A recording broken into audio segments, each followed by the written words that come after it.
Bonjour à toutes et à tous et bienvenue dans cette vidéo de contenu où nous allons explorer en détail le chapitre intitulé La lecture d'un plan architectural destiné aux étudiants de la première année tronc commun de gestion des techniques urbaines.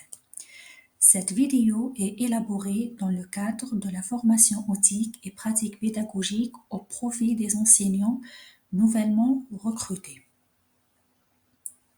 Ce chapitre durera environ 3 semaines et il est structuré comme suit. Au début, on va déterminer les objectifs du chapitre et l'introduction. Puis, on essaye de définir le plan architectural.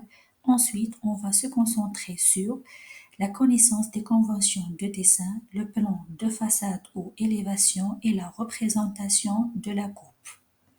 Après, on va aborder la cotation et sa typologie et en dernier, on termine par une conclusion. Les objectifs visés par notre chapitre sont 1. Désigner les différents niveaux et les principales pièces. 2. Comprendre les symboles utilisés pour représenter les composantes du bâtiment, par exemple murs, portes, fenêtres, etc. et les conventions graphiques utilisées pour indiquer les matériaux, les coupes, les niveaux. 3. Élaborer l'orientation du bâtiment par rapport au nord. 4. Reproduire un plan architectural avec différentes échelles ainsi que les espaces extérieurs. La lecture d'un plan, par exemple de maison, contient de nombreux symboles, abréviations et conventions de dessin inexpliquées, semblent incompréhensibles pour la plupart qui sont hors domaine. On va découvrir l'importance de savoir lire des plans ainsi que les éléments à connaître pour les analyser et les comprendre simplement. On peut définir le plan architectural comme la représentation technique d'un bâtiment qui permet la compréhension de ses caractéristiques, qu'il soit édifié ou seulement une construction ou projet.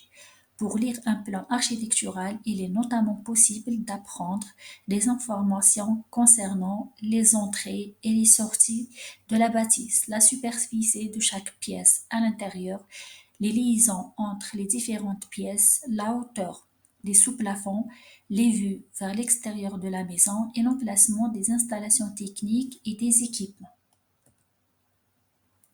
Pour pouvoir lire un plan architectural, il faut savoir les conventions de dessin. L'épaisseur ainsi que la forme des traits sont des éléments qui ont beaucoup d'importance. Deux traits parallèles ou des traits épais indiquent l'emplacement des murs porteurs. Les murs porteurs ne peuvent pas être abattus car ceci assure la stabilité de la construction. Les traits fins indiquent l'emplacement des cloisons et des murs non porteurs. Ces murs peuvent être supprimés par la suite et n'interfèrent pas avec la stabilité de la construction. Ensuite, les traits en pointillés représentent le sens d'ouverture des portes et des fenêtres, mais également l'espace utilisé lorsque la porte ou la fenêtre est ouverte à 90%.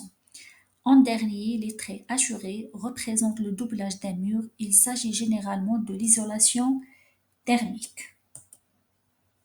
On passe aux élévations au plan de façade.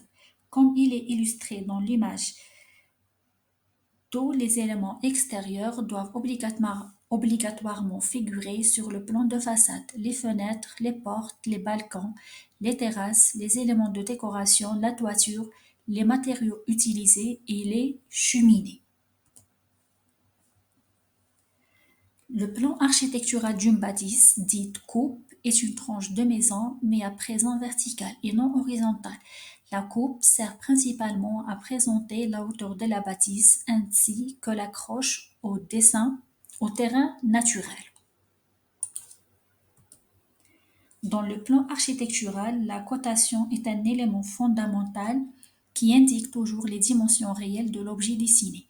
Le but de la cotation est de fournir les dimensions et formes à respecter en fonction de conditions définies.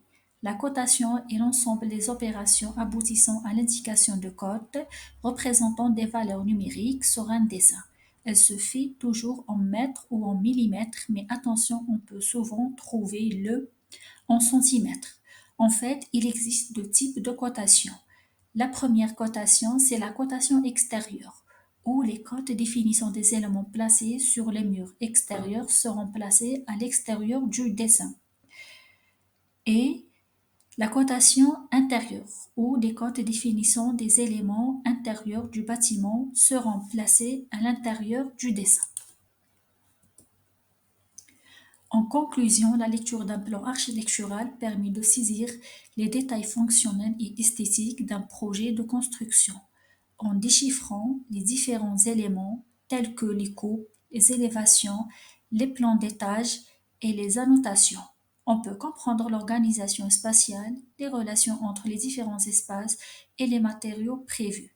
Ce processus est crucial pour assurer que tous les intervenants partagent une compréhension commune du projet. Enfin, la lecture attentive des plans garantit que le projet respecte les normes de construction, les contraintes techniques et les attentes du client.